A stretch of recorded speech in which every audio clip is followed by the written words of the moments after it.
The RLCS World Championship wildcard ended last Sunday, and since Gaming Gladiators couldn't have their starter Obscuracy due to visa issues, they had to sub in Commutator, who is at GC1. My guy hasn't even qualified for the SSL season rewards, but he's qualified for the Rocket League World Championship. My name is Anton, and you're watching This Week on Rocket League. This is of course the series where we take a look at all the crazy and stupid things that this game has had to offer during the past 7 days, and believe me, this game never fails to deliver.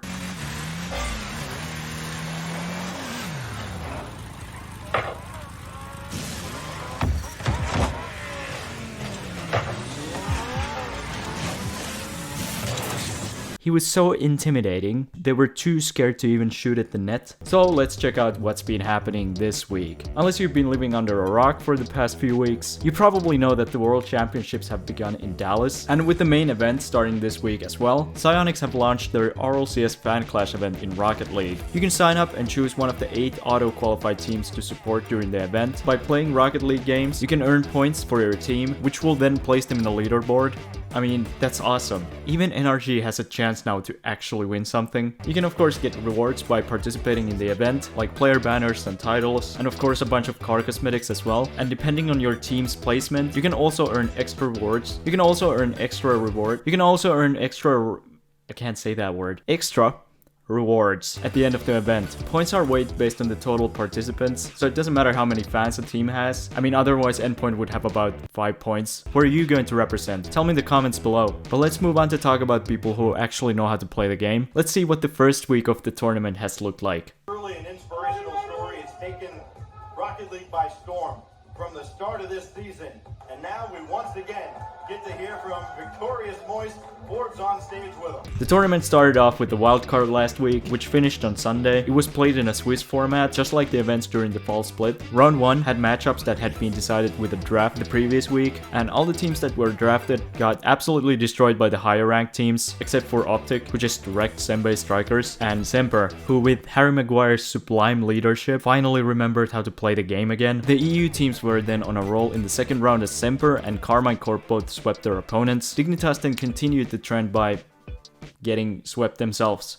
I mean, I guess they just gave up after the save by missed in game 2. In the low matches, all the APAC and SSA teams got smacked by the SAM and MENA teams, and still somehow Detonator was the only Asian team to win a LAN game. Space Station beat version 1 very convincingly in 6 games to take a 2-0 record in the table, after which Arsenal unfortunately got very sick, and since they didn't have their sub at the venue, he had to play the next game if they didn't want to forfeit the match. And they still took Semper to game 7. I mean, I can barely play the game when I'm a little hungry. Arsenal didn't then get much better, and in the next round, he had to face Dignitas, who swept them. Space Station then had to play for their tournament lives, as they faced Pioneers in the last round. And against all odds, Space Station got the dub after Arsenal scored this goal in game 5 overtime. Arsenal to the back wall.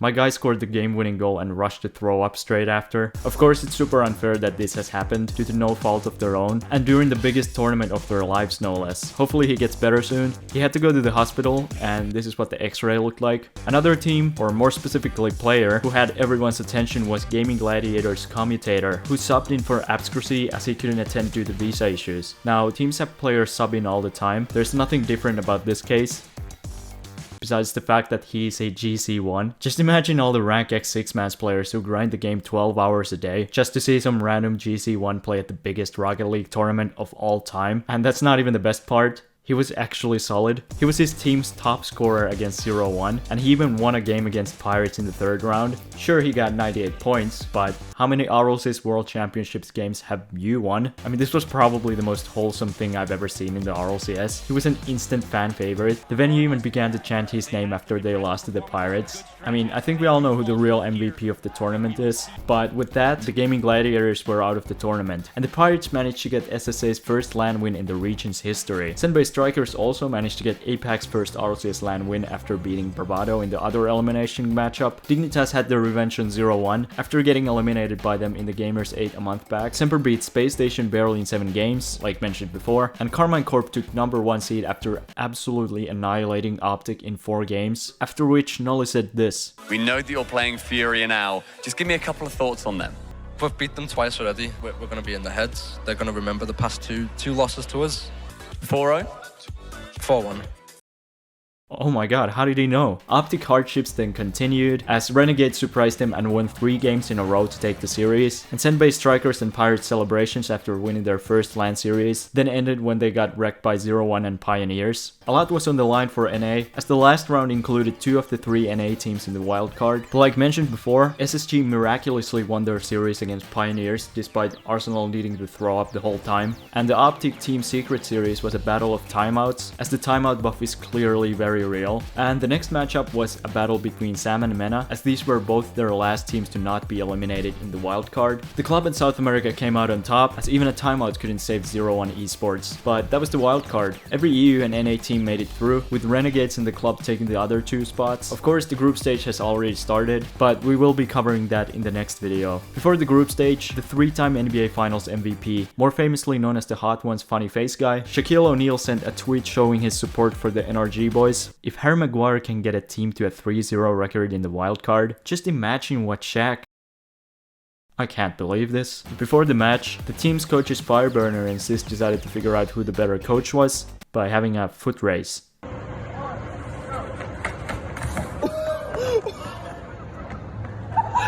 What? There's no...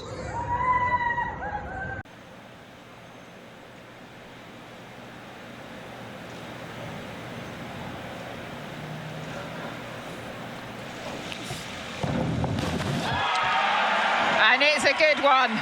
In other coaching news, FaZe Clan announced the signing of Roldis as their new coach on Twitter on Tuesday, but that's it for the World Championships for this week. I will be covering the group stage in the next video. The Commonwealth Esports Championship 2022 ended last Saturday. The tournament had national teams from all over the world to come compete in the great city of Birmingham. Wales beat England in the men's final, and England beat Scotland in the women's final, as they swept everyone, including Kenya, who they scored 72 goals against. I didn't know the team of bronzes was from Kenya. And as our last bit of esports news, ESPN2 decided to show esports on TV on Monday.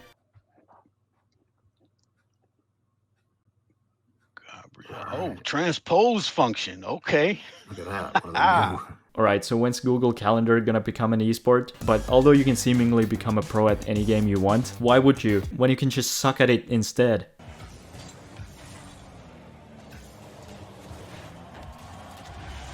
I can't believe he planned that whole thing out. AdmiralDandyShoes scored probably the rudest flip reset I've ever seen. My guy just scooped the ball in the net. The rudest part is that you did that to them while looking like this. One thing that's great about Rocket League is that it's a game for all ages, just like in this clip.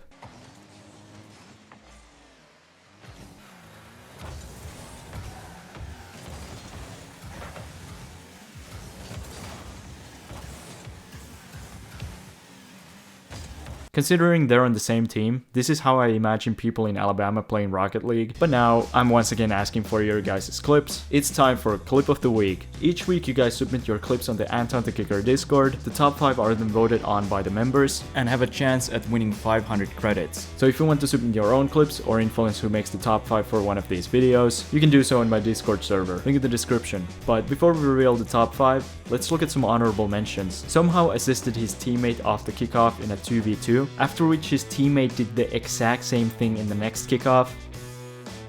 Monke sent his opponents flying with this fake in a 2v2 match. And I don't even know how Chlorine managed to get this insanely close double save in a 2v2.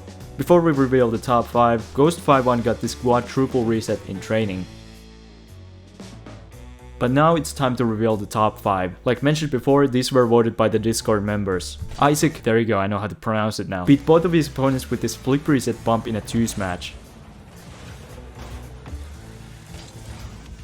Emily destroyed her opponents with this crazy wall read.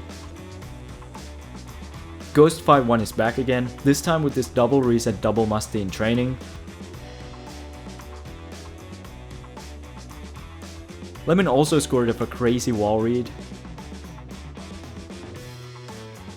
And last but not least we have Mariano, who was unfortunately playing Snow Day, as he got the ceiling shot to take a spot in the top 100 in Snow Day.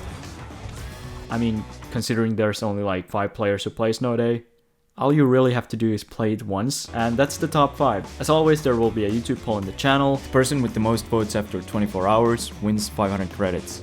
And that's it for this week's episode. Hope you enjoyed it, and You know what's up? I'm not even gonna attempt to name this segment anymore. We have a comment from YouTube member Simon Pierre Boudet. I'm sorry, I don't know how to pronounce that. And he told us to check out municipalities of Quebec. I wonder if he's from Quebec. We have 21.7 thousand subscribers, and that would be Saint Lambert. That's the most American pronunciation of that. But you know what? We'll also check the YouTube comments, and we have Tommy Kovac, who wants us to check out Czechia. I don't look forward to pronouncing these names. And in Czechia, we would be as large as Klatovi, Klatovi, Kliatovi, Klatovi, Klotovi.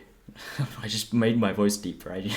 That wasn't even an accent. And there you have it. Hope you enjoyed. As always, remember to like, subscribe, comment, share, become a channel member, follow me on Twitter or Instagram. I'll see you guys later. Bye.